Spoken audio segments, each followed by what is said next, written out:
Today I'm thrilled to announce that one of the world's largest pharmaceutical manufacturers and one of the best anywhere in the world, Pfizer, has agreed to offer countless prescription medications at major discounts in the United States as a result of the most favored nation drug pricing order that we established earlier this year. As you know, the United States is paying sometimes 10 times more than other countries for drugs, and a lot of excuses were made for that, but it went on for many years, many years, decades, and it's not going on any longer. We're going to be paying the lowest price now. We're going to be paying whatever the lowest price is, favored nations. This will save American taxpayers and consumers hundreds of millions of dollars a year. I want to thank Pfizer CEO Albert Bourla, who is one of the most respected people in the industry and in business generally. I will say that, Albert, for joining us today, along with Secretary, as you know, we've got a number of secretaries.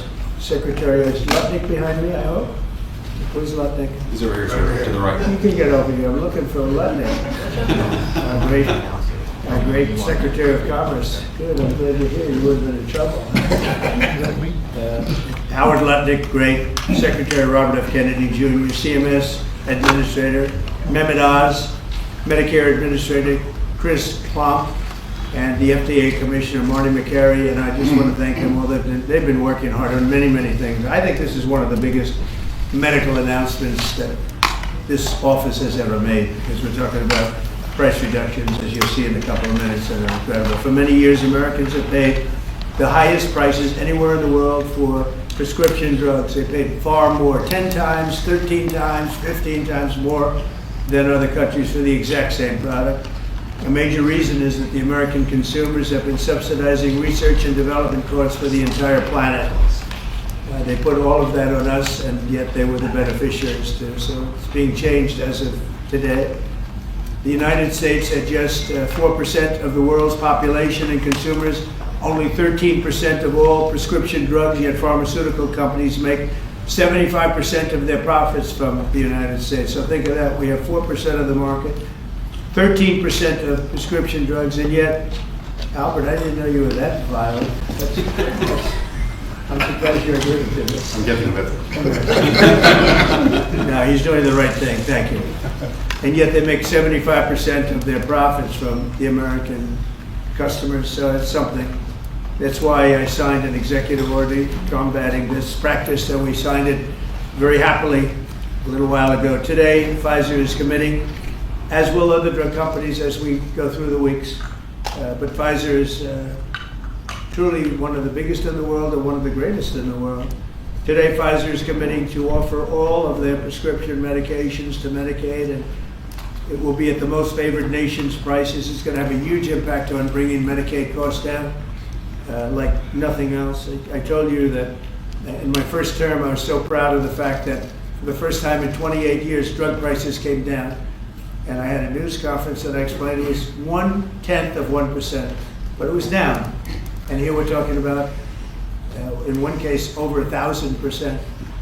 This is a critical step forward to our work and to improve healthcare, and hardworking, low-income Americans, especially low-income Americans, will be helped so greatly. In addition, Pfizer is agreeing to provide some of their most popular current medications to all consumers at heavily discounted prices of anywhere between 50 and even 100%.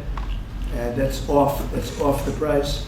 And in some cases, even more than that. These drugs will be available for direct purchase online at a website operated by the federal government. We're also announcing that moving forward, all new medications introduced by Pfizer to the American market will be sold at the reduced most favored nation cost. So we'll be paying essentially what other countries are paying, who have been much lower for many years.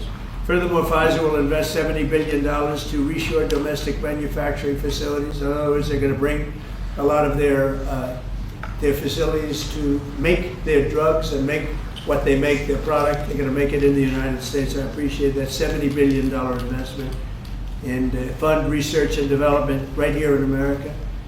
We're working with other major pharmaceutical companies to secure similar agreements. Everyone understands that the status quo where Americans pay more for drugs, prescription drugs, and they pay more than foreign countries, who take advantage of us in many other ways, although not so many anymore. I think we've pretty well got that stopped, right? I think so.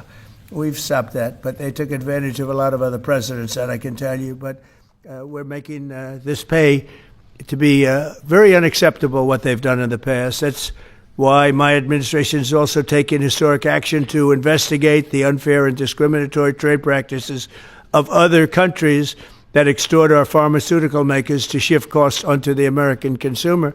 They say, no, give us a price, a very low price, and just charge the American consumer, charge it to the U.S. The United States is done subsidizing the health care of the rest of the world. It's a big thing. I can't tell you how big this is. And I was all set to go on a first term, but then you had the COVID, and we had to focus on that. But I said, I want to get back here because you're talking about 14, 15, 1,600% reductions in some cases. But by taking this bold step, we're ending the era of global price gouging at the expense of American families, and we're making America healthy again, which is our little theme for the people behind me. And I want to just ask Secretary Kennedy to come up, and we'll start, and we'll go through it with Oz and Klomp and Bourla and McCary, and we'll go through it, and if you have any questions. But this is a really big announcement. This is something that most people said was not doable. And other countries are going along because we told them that if you don't go along, they didn't have to go along. But if they didn't go along, we were going to put extra tariffs on those countries, and we were going to charge them the amount of money that they should be paying for the reduction in costs. So I think we had a pretty good negotiating position. So, Bobby, I'd like you to speak about this, and what a great job, and thank you very much. Thank you, Mr. President. I want to start by thanking a couple of people who aren't up here, Theo Merkel, Dr. Heidi Overton, who played key roles in this negotiation and helped make this happen. And also Inma Hernandez, who's not up here, but John Brook and Chris Klump, who were the people who were negotiating, in some cases, I think including last night, 24 hours without any sleep. This would not have happened without President Trump's leadership. I told my son last night, we're all under secrecy about this, but I told my son late last night, a 27-year-old son, Connor, who's a very liberal Democrat. And I told him this was happening, and he just paused for a minute, and he said, "Thank you, Dad, I'm so proud of you." Because this is something Democrats have wanted for 20 years. Republicans have wanted for 20 years. Everybody said they're going to do it. Nobody has even taken a step towards doing it. And the reason was because it was such a daunting task. And, even all of the negotiators, I also want to thank Howard Lutnick. This would not have happened without him. But even all of the negotiators here and all the people on at HHS and at the White House team, all we could see was all the reasons that this couldn't happen. Everybody had tried. Nobody could make it happen. And it was President Trump alone who, with his doggedness, his persistence, he saw this clearly in a way that none of us other, in its most simplest terms. Why are we spending more on this country than any other country? Why are we spending 75% of the revenues that come to the pharmaceutical industry? We're doing all the research, and everybody else is riding on our slipstream. And President Trump, I would say, harangued and harassed us to make this happen. I was getting calls at 11:30, 12 o'clock at night. "Oh, are you asleep? And you got to get MFN done." And at one point, Dr. Oz told me, "I can't take the president's calls anymore." I have a lot of reasons, my wife has a lot of reasons to say to me about different things that happen in my life. Doesn't that give you anxiety? And I say, I don't get anxiety. This gave me anxiety. Oh, thank you, President Trump. It would not have happened without your leadership. This is real leadership. It's a president who has a vision and makes that vision happen. And I can't think of any other president of the United States who could have done this in our history. I'm very grateful to you. This is an extraordinary benefit to the American people. Thank you for your vision, President Trump. your bold action, your unwavering commitment to health and well-being of the American people. Never has a president stood up so bravely for the American people with respect to health care. And I, by the way, I forgot to thank Albert Burla. Albert and I have had a long history of antipathy and antagonism toward each other.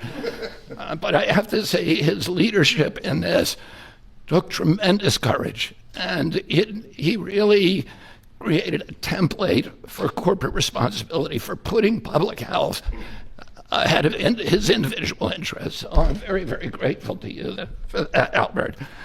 Under the leadership of President Trump, the U.S. government is now acting as a tough negotiator on behalf of the American people. Today is about fairness, it's about equality, it's about giving hope to those who are trying to stay healthy, who are managing illness, and who are fighting for their lives.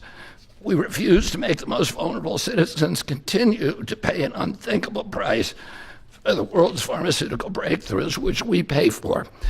This policy is a shield for the chronically ill who have carried the burden of high drug costs for far too long. It's a signal to every American family that we're finally putting their health and financial security first. And it sets a new standard, one that says we won't write blank checks to the drug industry any longer. No family should ever be forced to choose between filling a prescription and putting food on the table. Americans should not be gouged paying 300 or 400 or 1,000% more than people in other countries for the exact same drug, many times manufactured in the same factory in New Jersey and sold in Great Britain for 1/10 the price that it's being sold for here. This week, and I was with some friends up in Martha's Vineyard, and an old friend, one of my oldest friends, his wife and daughter have a chronic disease. And that chronic disease last year cost $150,000 to treat. And the mother had to choose whether she was going to take that money and spend it on her or her daughter. And she spent it on her daughter. So she had to make that choice. It's a choice that no mother should have to make. We did a roundtable recently on drug prices. One patient spent more than $180,000 on one drug. One cashed in all of her savings and worked 3 jobs to make ends meet. One almost quit her job and moved to Germany to get the drug cheaper. Some looked at getting the drug on unsafe secondary markets because they could not afford it through the legitimate markets. Today, we begin to right that ship. For the mother trying to help her child get better, for a grandmother at the pharmacy counter, and for millions of Americans who want to restore their health. Today is about another promise made by President Trump and another promise kept by President Trump to the American people. And it's only just the beginning. This is all thanks to your unwavering leadership, Mr. President. Thank you. Thank you very much. Thank you very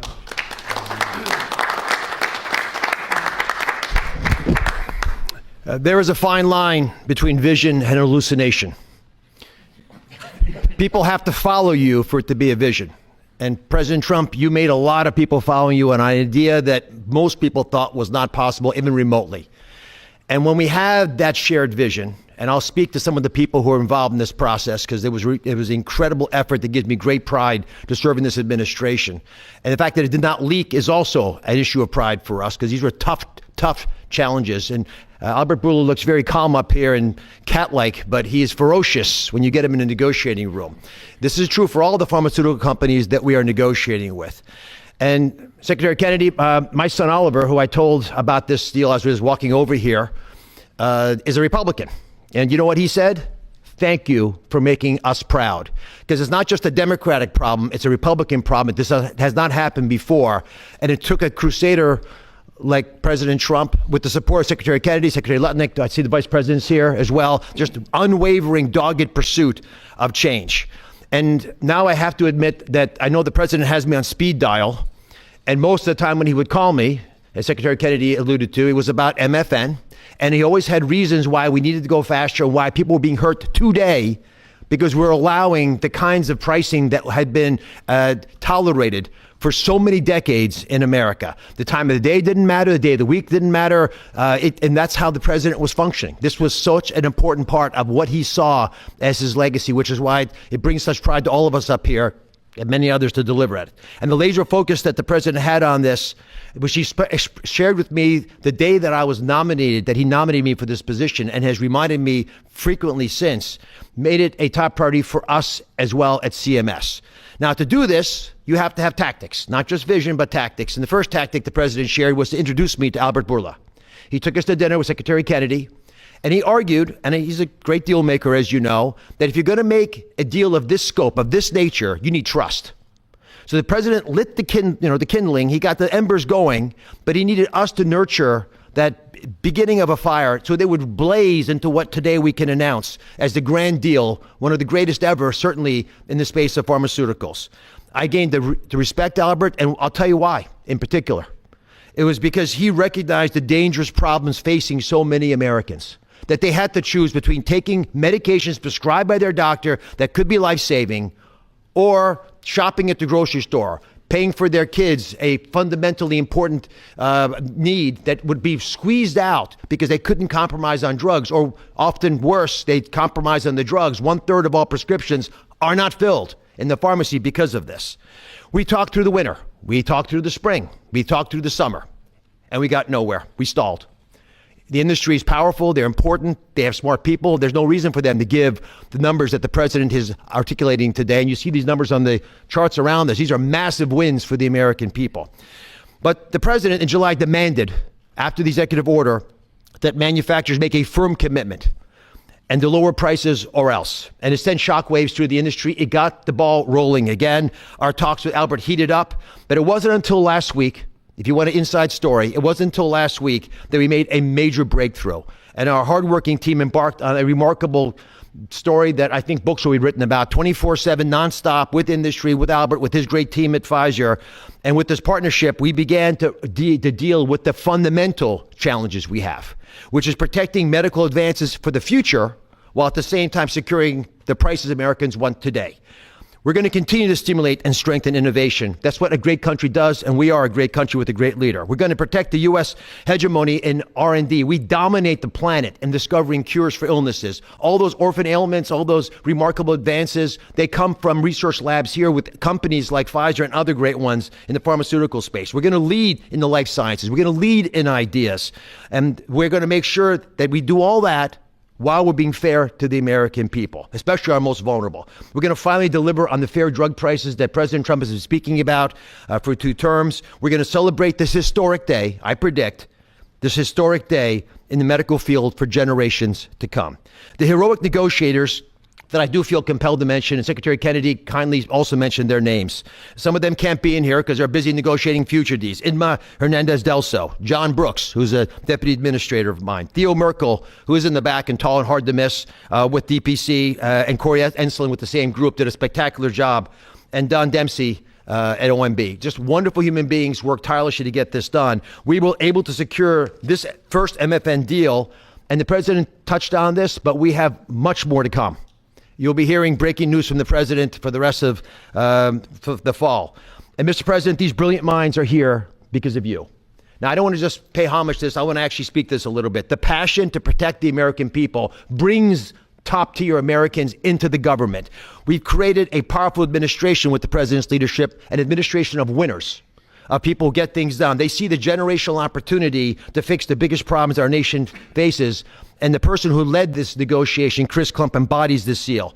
Now, Chris Klump came to visit Secretary Kennedy and I the very first day we were looking for staff to try to bring in the government. And neither of us really had an idea of how challenging this might be. And he came to the interview, and we knew that he had built a business that was worth several $100 million. And the secretary, very poker-faced as he tends to be, looked at him and said, "Are you willing to give it all up and move your family to Washington?" A young family, 4 young children, beautiful wife. "Are you willing to come across the country and serve our nation, serve this president to ensure vital programs like Medicare, which he runs, will keep our seniors healthy for years to come?" He gave it all up, like so many have in this administration, passionate to follow the president's lead and serve under Secretary Kennedy. And for those of you at home who are watching, and I hope there are quite a few, I think this shows just how cool a place it is to work, is in this government. And I take great pride in handing the ball to Chris. Chris, tell the American people what they have won thanks to your passionate ability to deliver on President Trump's promise. Thanks very much.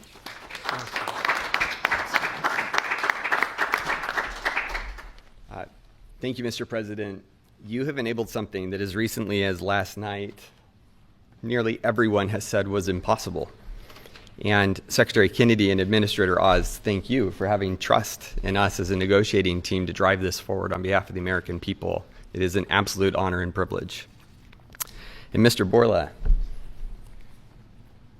to you and to the team at Pfizer, you have taken a step that I think few appreciate, requires a level of courage to change something that for decades administrations have tried.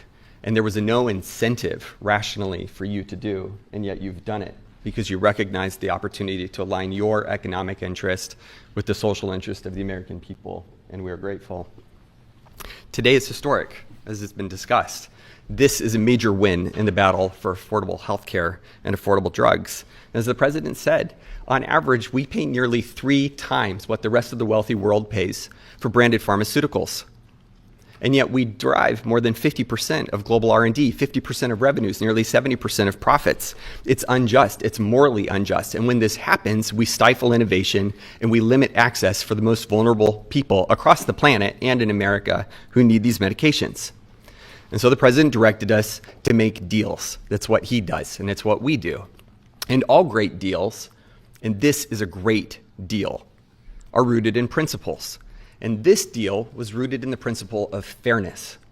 Now, the president could have directed us to go to the poorest country on the planet and find the cheapest price for every single drug and bring that back to the United States and use the might of the government to insist that that's the price we pay. And that might have worked, actually, for just a little bit.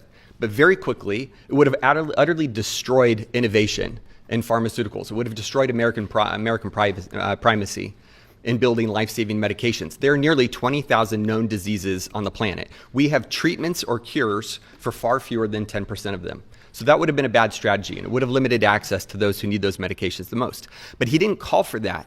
He didn't call for 50% lower than the lowest price on the planet. What he called for was fairness. And that's a powerful principle, because we all grow up wanting to be on the right side of fair. And it allowed us to do what has not been done before, which is to call on manufacturers and ask them to be fair, and allows us to go to countries and ask them to pay their fair share in the battle against global disease. And that is the unlock for this great deal. Now, it's my privilege to talk just for a few minutes about the details of the deal. First, let's start with the definition of MFN. What do we mean by that? This is not made-up list prices that have often been quoted in prior administrations, stuffed with fees and rebates. We're talking about we start at net prices, after fees, after rebates, the prices people actually pay here, the prices people actually pay in other wealthy countries. We then index to a basket of countries, wealthy countries, across the world. And we go drug by drug, and we look for the lowest price. And that becomes the starting point for what an MFN price is in the United States. And then we've built this principles of fairness on 5 key pillars, as we've talked about. Number 1, as has been discussed, direct access for patients at Trump RX, which is a site soon to be launched, available often at full MFN and always at lower prices than currently available. This is bypassing middlemen. It increases transparency. In many instances, prices are 80% lower than they are today. No more Canadian detours to purchase drugs more inexpensively at our neighbor. You do it from home. You do it a click. This is American ingenuity outsmarting the system. Number 2, the president was very clear to us and directed us to ensure that we secured the lowest prices for the most vulnerable Americans, those who are served by Medicaid. So we focused there first. So Pfizer will be putting virtually all of its portfolio of drugs at MFN prices available to Medicaid in the near future. This safeguards the program. This ensures that this program lives as a lifeline without undue burden on the taxpayer for those who need it most, for our vulnerable Americans whom we are charged morally to care for. The third principle is about future-proofing fairness. This is the idea that Pfizer has committed, as are other manufacturers, that they will not launch a new drug for commercial, Medicare, Medicaid, or cash pay markets at a price that is higher than the other wealthy world. Now, they are free to price their drugs wherever they want. These are not price caps. These are not price controls. They can price however they'd like. We're simply asking them, and they are committing not to undercut us in other countries. This is an essential principle. This allows us to retrain other countries to appropriately value innovation for their citizens, to appropriately understand what fair share means to contribute global R&D. This allows us not to compromise access for those who need it most. And this is a powerful commitment. The fourth principle is around shared savings. As our commerce colleagues and as our U.S. trade representative colleagues succeed in encouraging other countries to pay more for existing medications, a portion of that will go to fund additional R&D. And a portion of that will repatriate back to the United States to offset prices, lower prices further for Americans on those existing drugs. And the fifth principle, as discussed, with hats off to Secretary Lutnick and Ambassador Jameson Greer from U.S. Trade, is about Pfizer committing to onshore 100% of the value of all imports that it currently imports to the United States, thus ensuring that we seal our great American resurgence. If you're watching this right now and you have been looking for evidence that this is a president who knows and cares about you, who is fighting for you, who is fighting for every American, this is Exhibit A. This is not an empty promise. It's not platitudes. It's not lacking a plan. These are hard contracts with teeth, lowering prices now that we will all feel. These are the most significant, historical, substantive, mathematically quantified price reductions in the history of our country in modern-day pharmaceuticals. I cannot thank you enough for your leadership in enabling this to happen. It is an absolute pleasure. The president has showed us that the impossible can be achieved, and that is what's happened today. God bless America. With that in mind, it is my absolute pleasure to introduce Albert Bourla, CEO of Pfizer.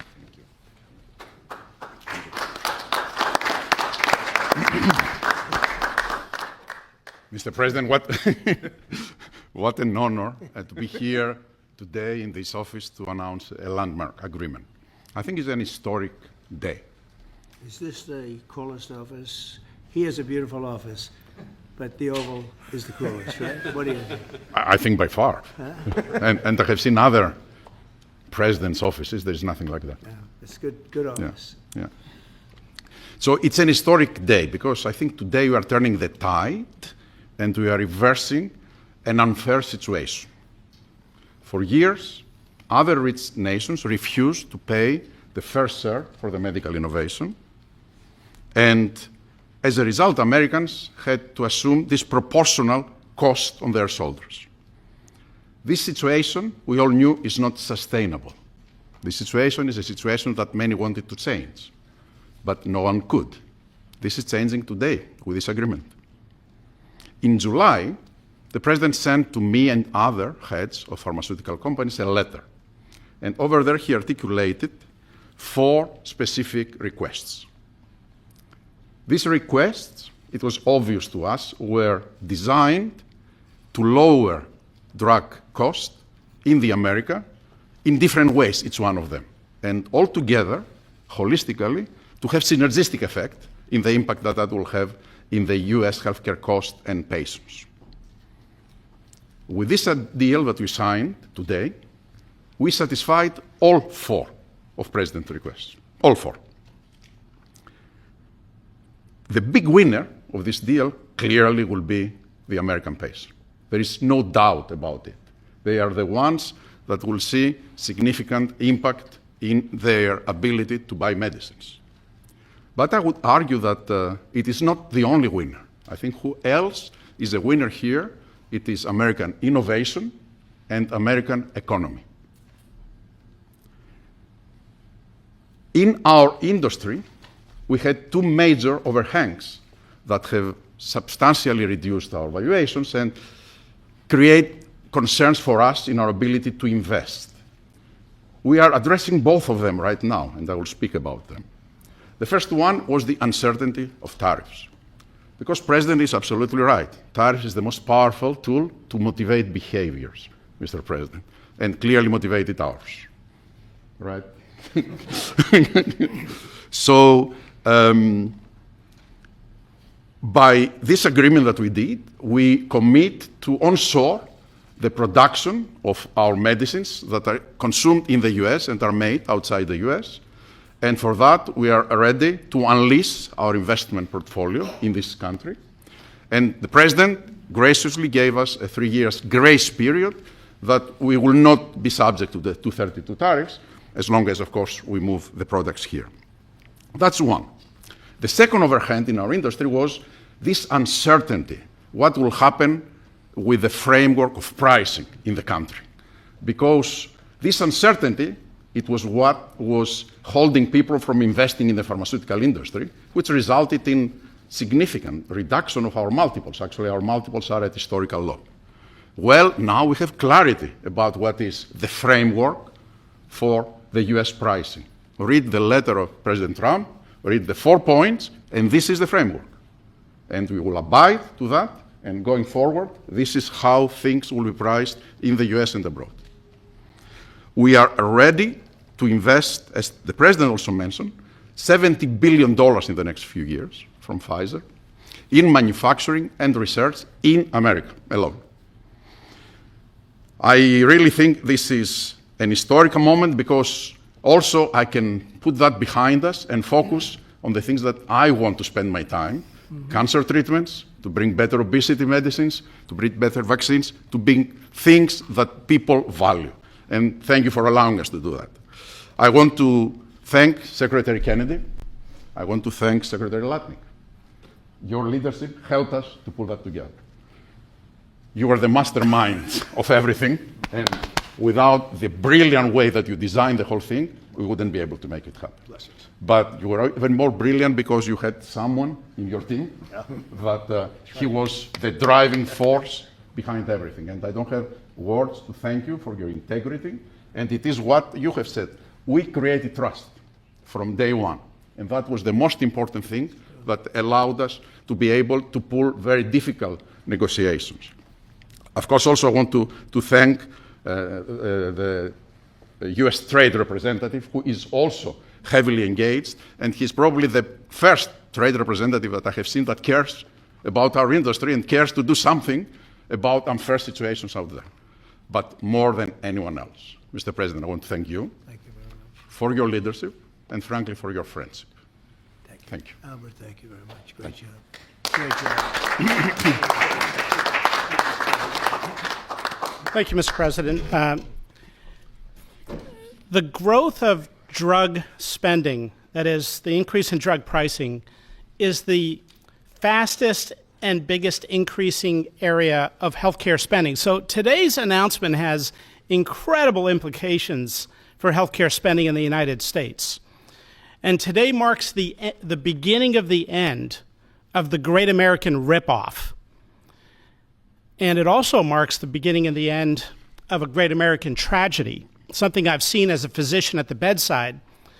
Patients getting spun up into a financial rage, doing GoFundMe campaigns online, sending repeat reminders, asking people to donate, getting their churches to pass the offering plate from pew to pew, Sunday after Sunday, to try to get enough money to pay for a drug in the United States, a drug that's 5 or 10 times more expensive than the same drug in France or Germany or the UK. People get spun up, and it's a tragedy. Having cancer is hard enough. Getting spun up into a financial rage in order to try to get the money to pay for treatment makes it so much harder.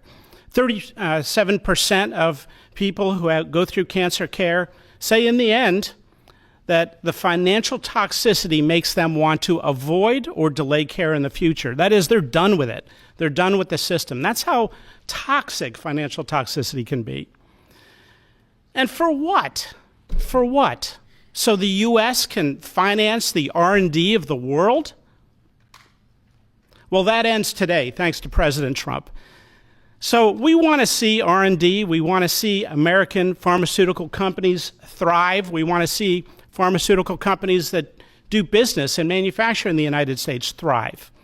At the FDA, we're doing our part. If you're going to equalize your price to that of other wealthy countries, we're not talking about Zimbabwe. We're talking about Germany, France, UK, Japan, other wealthy countries, the OECD countries. If you equalize your price, then we're going to put your future applications at the front of the line. A voucher to get a review in weeks has a market street value of about $500 million because every day is money when it comes to getting a drug approved. And so if you meet one of the president's national priorities stated very clearly, moving manufacturing to the United States, meeting a large unmet public health need, or equalizing your prices. We're the largest purchasers of drugs. We deserve the best prices. And so we're going to do our part. And if a generic company makes their drug in the United States, that application is going to move to the front of the line as well. And if you're going to build a plant in the United States, our FDA inspectors will walk through that plant during the construction phase, something never done before, so that it's ready on day one. So thank you, Mr. President, for your leadership. They said it couldn't be done, and here we are. Thank you. Chris, you may want to go up and just show one of the boards about how quickly the prices come down. And these are small examples. We're going to have it over 1,000% in some cases. You'll see that during the week. But we just picked out 4 at random, and you see the kind of numbers. Bobby and maybe Albert, good. We picked 4 examples, but I want to be totally clear. These are not the only 4 examples. And the President mentioned this is not the only agreement. It is the first. It's a historic agreement. There are many to come, and we're excited to talk about them. And that means hundreds and hundreds of drugs. We are not exaggerating when we talk about reductions of up to 80%. We give you 4 examples here. One for dermatitis. The new price, MFN, results in 80% reduction to what's available today. One in postmenopausal osteoporosis, 85%. Migraines that affect so many Americans, 50% reductions. Rheumatoid arthritis, something my own mother struggled with, 40% reductions. This is about access. This is about ensuring that Americans have access to life-saving medications. These are real prices. These are net prices. They're not made up. They're not funny numbers. Thank you very much. Great job you've done. Everybody here has been incredible. We've been standing here talking about the Make America Healthy Again a lot lately, and I think our meeting the other day was excellent on a thing called Tylenol. That was a very important meeting. I think that was a very important meeting. And this, in terms of pricing, it's going to be great for Medicare, Medicaid, Social Security. It's going to be great for everything because your medicine costs are coming way down. We have some examples that I think we'll be able to show you next week of over 1,000% in some cases, where a pill that cost $10 in London was costing $130 in New York and various other places within the United States. And the same thing with Canada. People would go to Canada, they'd go to Mexico, they'd go to other places to buy drugs. They don't have to do that anymore. So we have favored nations. So that's what we have. And it's one of the biggest days I think anybody will ever have. We're talking about massive numbers, and the numbers are going to get even better with a little time. And I will say, Albert, I think that the drug companies are going to be the same. You're going to, the world, we're really competing against the world, so they have more people. So we'll come down a lot, and the world's going to go up a little bit. And the end result is you're going to, I think, do the same business pretty much. Maybe you'll figure a way to do more business, I think, knowing you. But I think the drug companies, we're going to come down a lot. The U.S. will come down a lot. But the world, many more people, is going to go up a little bit. And it equalized, and it's a great tribute. And I want to thank everybody up here. J.D., thank you for all of your help, too. And Howard, great, really great job. Thank you all very much. Do you have any questions? How about we focus on this? It's so big, let's focus on this. Mr. President, can you please give us a timeline? Yeah, Mr. President, first of all, this kind of goes along with your America First campaign promises for lowering health care costs. On a day that it seems like we're going into a government shutdown led by Democrats on the premise of providing health benefits to illegals, this seems to, your move here is a stark contrast to that. Could the same principles that you did today apply to health insurance, to maybe lower the cost of health insurance? Many Americans are kind of struggling with that. And we're working on just that, little different group, but we're working on just that. It could, I don't know to this extent. We have a pill, one pill in particular we're going to show you next week. It sells for $10 in other countries and $137 in the U.S. And that's coming down now to probably $15 or $18. They'll go up to 18. I think that's pretty much right, Albert. it's not you, but they'll go up to 18 and we'll come down from 135 or whatever down to 18.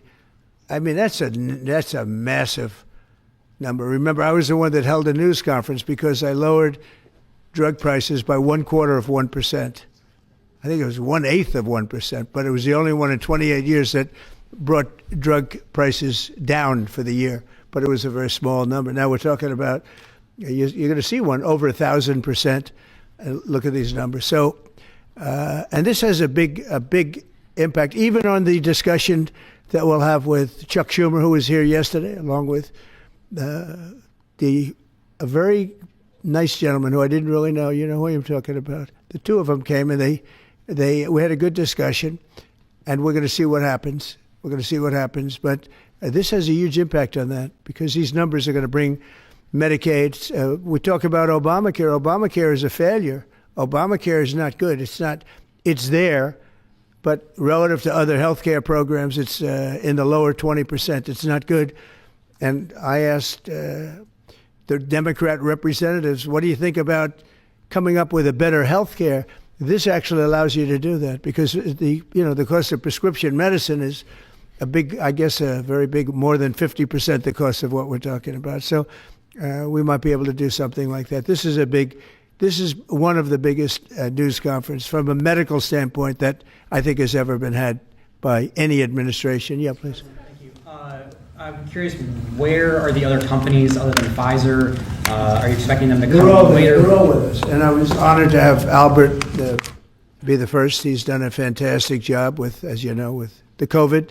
He did a fantastic job with a lot of things. He's a leader, and Pfizer is right at the top. It's there. Eli Lilly has been fantastic also, my friend. And they're all coming in over the next week. We're making deals with all of them. And I said, if we don't make a deal, then we're going to tariff them an extra 5, 6, 7, 8%, whatever the difference is, and we'll take it that way. So we took away the advantage by the fact that we have tariffs. We took away the advantage that they would have of just saying no, and we couldn't do anything about it. If they do that, what we do is we'd put a tariff on them of an equivalent amount, and we take it that way. And nobody wants to play that game. So they're going to be, they're all going to be good. We didn't have to mention that to Albert. Well, maybe I whispered it to him very slightly. We had to give ourselves a little bit of an advantage. But the tariffs played a big role because they know that's what's going to happen. President Trump. You mentioned the exemption of the 232s, but can you share a timeline for when we can expect the results of that 232 investigation? Let Howard answer that question, please. Sure. So while we're negotiating with these companies, we're going to let them play out and finish these negotiations because they are the most important thing to the American people. So we are standing by, helping and working with them, but the driver of the 232 outcomes is our HHS team because, look what they've accomplished today. So we are on their side helping them, but that is the model that's going to drive. And you have to understand, Albert's spending $70 billion that he wouldn't be spending because of the tariffs, let's say, and other reasons. I think he liked the winner of November 5th, in all fairness, but because of the tariffs. And that wouldn't happen. He's not going to pay any tariffs because when he moves here, there are no tariffs. So he won't be paying tariffs. That's the beauty of it. If you move here, there are no tariffs. And we have over $17 trillion, Albert. Do you believe these numbers? So Biden had less than $1 trillion for 4 years. We have over $17 trillion for essentially 8 months. Pretty amazing. When will prices come down, Mr. President? When can Immediately. They're going to start coming down. Drug prices? Well, they'll be starting immediately. Yeah. President, can you speak to what impact you think this reduction in drug prices will have on midterms coming up? I think it's going to have a huge. I said, if we can pull this off before midterms, I've wanted to do it from the beginning, from my first day in first term. And we were doing so well. We had the greatest economy we've ever had. Everything was good. And then we're ready to do this, which is complex and big. It's a big change. But what happened is COVID came, and we focused on COVID. We focused on COVID very hard with Albert, with the other companies, with everybody. Regeneron was a great thing. We did a lot of therapeutics that were fantastic. And so we focused on that. And I said, if I pull this off again, the first thing I'm going to do, and we've been working on this for 8 months. This is a very big deal. This is a big shock to the system. But it's not as much as I said. They're going to go up. The world is going to go up a little bit. We're going to come down a lot. But now it's fair. We're going to be paying the same thing. Yeah, please. Trump, in your first term, when you cut the price of insulin, Biden later came in. He tried to steal credit for that. Do you worry that the Democrats are going to try to steal credit for these historic cuts? I really appreciate your question, because I did. I cut the price of insulin down to $35. And the problem is with many of these things, in this case it's going to be pretty quick, but oftentimes you'll do something medically because of the process, and it won't be seen for 2 or 3 years. That happened also with, I could say 4 different things, but just if you talk about insulin, so it was 200, 300, 500, and you couldn't get it, and I got it down to 35. And I said, I hope I win the next election, because otherwise whoever wins is going to take credit for it. Well, what happened is we did win the election. We did great. But unfortunately, it didn't work out that way from a practical standpoint. And Biden, when I saw him get up and take credit for the $35 and even less insulin, that was 1,000% lower than what it was just previous. Boy, I tell you, I didn't like it. I didn't like it. So I did the best I could to let him know we did it, because we want to be given credit. But we are the ones that got insulin down to that number. And you're right, they tried to take credit for it. They had nothing to do. In fact, they didn't even know what happened. All of a sudden, the insulin price kicked in at $35. And they asked Biden about it. He had no idea what the hell they were talking about. But after they explained, and they didn't really explain to him because he was not capable really of understanding it. But when they went out and talked about it, they acted like it was a great feat by Biden. It had nothing to do with him. And it continues, and we'll get it down even further. But insulin was, people weren't taking it, I would imagine. They couldn't take it. God bless you, Bobby. I hope I didn't catch COVID just there. Don't you have Paxlovid? What is it? I have it here. He's got Paxlovid. Give me a Paxlovid immediately. Pelosi is ignoring what you're doing for the American people. She's going after your administration for cutting taxpayer-funded health care for illegal aliens. Last night, Who's doing that? Nancy Pelosi. She went on NBC last night, dropped a bunch of F-bombs, told Republicans to go F themselves. Has she lost her mind? We have done an unbelievable job medically. Just this, if you did nothing else, we've done a lot like the insulin. But just this, nobody can ever catch this. This is the biggest price reduction times, maybe 10 times, 15 times than has ever been given before. And this is going to have a huge impact. As I said, Obamacare is not a good thing. It's been bad. And I'd like to make it better. I told them, I spoke to a lot of people, a lot of Democrats recently. I said, why don't we change it? We can make Obamacare much better. We could come up with a new system that would be much better, less expensive for the people and better.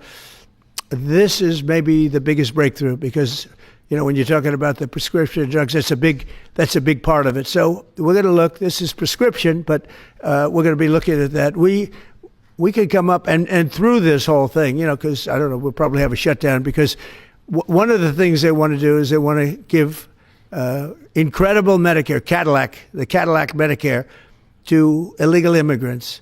And what that does is it keeps them coming into our country, and like they do in California. And no country can afford that. No country. And we have the border stopped up. We have it closed. We have nobody for 4 months. Zero people came in. That wasn't me. That's by the authorities, who happen to be liberally oriented. But just think of that. We have people offering health care to people all over the world that they can't afford to pay. And that's the Democrats. And what that does is it brings people into the country because they want to come in for the health care. But no country can afford it, and they can't afford it. So we cannot allow them to charge tremendous amounts of money for health care for people that aren't even citizens. And in many cases, they come in from prisons, jails, and mental institutions. And we can't let that happen. So we have a big fight over that. We have a fight over open borders. They still want open borders. We're having a fight over men and women's sports, if you believe it. You would have thought they would have learned that it's not a good issue. And we have a fight in transgender, as you know, transgender for everybody. And that, when you talk medically, that's a lot of money too. That's a lot. Those operations are bad. So those things are also being discussed right now. I mean, can you imagine we're actually talking about open borders, and we now have a great border, and we have a great country. Our country was dead 1 year ago. Now we have the hottest country anywhere in the world. Big difference. Yeah. What did you say about the state of the Democrat Party when they have a 33% favorability rating on average in recent months, and they're willing to shut down the government over health care? They are shutting it down. We're not shutting it down. We don't want it to shut down because we have the greatest period of time ever. I told you, we have $17 trillion being invested. So the last person that wants it shut down is us. Now, with that being said, we can do things during the shutdown that are irreversible, that are bad for them and irreversible by them. Like cutting vast numbers of people out, cutting things that they like, cutting programs that they like. And you all know Russell Vought. He's become very popular recently because he can trim the budget to a level that you couldn't do any other way. So they're taking a risk by having a shutdown because of the shutdown, we can do things medically and other ways, including benefits. We can cut large numbers of people out. We don't want to do that, but we don't want fraud, waste, and abuse. And, we're cutting that. But they want to have illegal aliens come into our country and get massive health care at the cost to everybody else, and we don't have it. And that's I would say, the number one reason that they want to strike is to get illegal immigrants health care. And, Gavin Newsom wants that, too, in California, and it's destroying California. We can't have that. We're not going to let it happen. Do you have a plan for dealing with drug companies that are responding to MFN only by raising prices overseas as opposed to lowering prices in the U.S.? No, they're responding. I understand that question very well, but they're responding by lowering prices. They're helped by lowering prices. There's a price at which they can't sell, and they're helped by lowering prices. In the case of Albert and in the case of Eli Lilly, the fact is our prices are coming down massively. You see, that's just a few of the basics, but they're coming down much more than that with many drugs, and over 1,000%. Think of that, over 1,000% reduction. And we'll show you that next week because we have some of them on the board next week where you have over 1,000% price reduction. Now, what's going to happen is you're going to have the market will kick in. This way, the market kicks in. The other way, it was just basically it was just a form of control. You were stifling the market. Yeah. Following up on Brian, At this point, is a shutdown inevitable? And how would you describe the negotiations with Democrats yesterday? Are more meetings scheduled? So nothing is inevitable, but I would say it's probably likely because they want to give health care to illegal immigrants, which will destroy health care for everybody else in our country. And I didn't see them bend even a little bit when I said we can't do that. Okay? Can I ask a question of Dr. Oz, Administrator Oz? If there is no deal reached on the Obamacare subsidies with the Democrats, is there anything that CMS can do to lower those, to mitigate the increases of those Obamacare subsidies? Not really, but we have time. We have time till the end of the year to make the changes I know the president is evaluating, but we should have a clean continuing resolution, get past this budget process as it has happened so many times, and allow the president and leadership some freedom to be able to put some good ideas in front of the legislative bodies. Mr. President, undocumented immigrants. We actually do have time for that. Not eligible for the health care subsidies that Democrats are demanding. So can you clarify, what are you talking about when you say Democrats want to protect their health care? So when an illegal person comes in, a person who came into our country illegally, therefore breaking the law, and look, we all have big hearts. I have a bigger heart than you do. They're all breaking the law, and they're coming into our country. And we just, as a country, cannot afford to take care of millions of people who have broken the law coming in. We want them to come into our country, but we want them to come in legally. Now we have a strong border, very strong border, thanks to Christie and Tom Homan and the whole group. They've done an amazing job at the border. I mean, we had a border that was reckless. We had a border that was a disaster. They were coming in by the millions. I say 25 million people. You're saying less, but I say 25 million people came in illegally. And no system can take care of the health care of all of those people that came in. Now, a lot of them have gone out. We have over 11,000 murderers. We got many of them out. Many of those people have been taken out of the country, brought back to where they came from. In some cases, put in prison because they're so dangerous. We don't want to take them out. We have to watch them. We don't want them coming back. But if you look at what's happened in Washington, D.C. right now, it is such a place. I just drove through it, and it's clean and nice and beautiful, and people are walking around, and they're not afraid of being mugged. We haven't had murders. We haven't had anything happen in a long time. It took us 12 days to make it very good. It took us 20 days to make it beautiful. And now we're going to Memphis. But I think we should always keep a presence here, because if we don't keep a presence, it's going to come back never like it was, because we got rid of 1,700 career criminals. You know what that is? One career criminal can give you a lousy reputation for danger, because they commit many crimes a day in some cases. But Washington, D.C. is an unbelievable example of what can happen. And now we're going, as you know, to Memphis, which was very similar to Washington, very dangerous. And we're there, and we're working along very well with the governor, the mayor. A lot of these Democrat mayors, you know what they don't want to have us do well, because if we do well, it makes them look bad, and they shouldn't feel that way. If I were a Democrat and I was a governor or mayor, I'd be calling Trump. I'd say, get your troops over here, just help, because the mayor of Washington is getting a lot of credit for what we did, a lot of credit. But the beauty is, isn't it nice? Seriously, you walk down the street, you're not going to be mugged. You're not going to be hit. We had a meeting about 3-4 months ago, and I was saying to the media, how many of you people have been threatened or mugged or accosted during your walk to the White House? And they said, we don't walk to the White House anymore.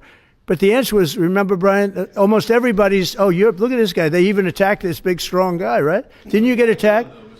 Did you? But yeah, just take a look at the other guy, right? What happened to the other guy? I don't know. Those other guys are pretty tough. They're tough with a gun in their hand, right? And yeah, you were hit pretty hard. But almost everybody was. And now, nobody. Anybody been accosted in the last 3 weeks? If I would have said that 6 months ago, half the hands would have been raised out. No, we have a very safe city now. The country's going to be safe. We're doing one at a time, and we'll be going to Chicago. I told you this, sir. Union Pacific, head of the railroad.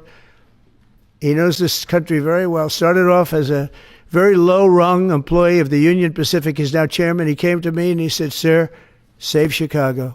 It's a great city. It's going down fast.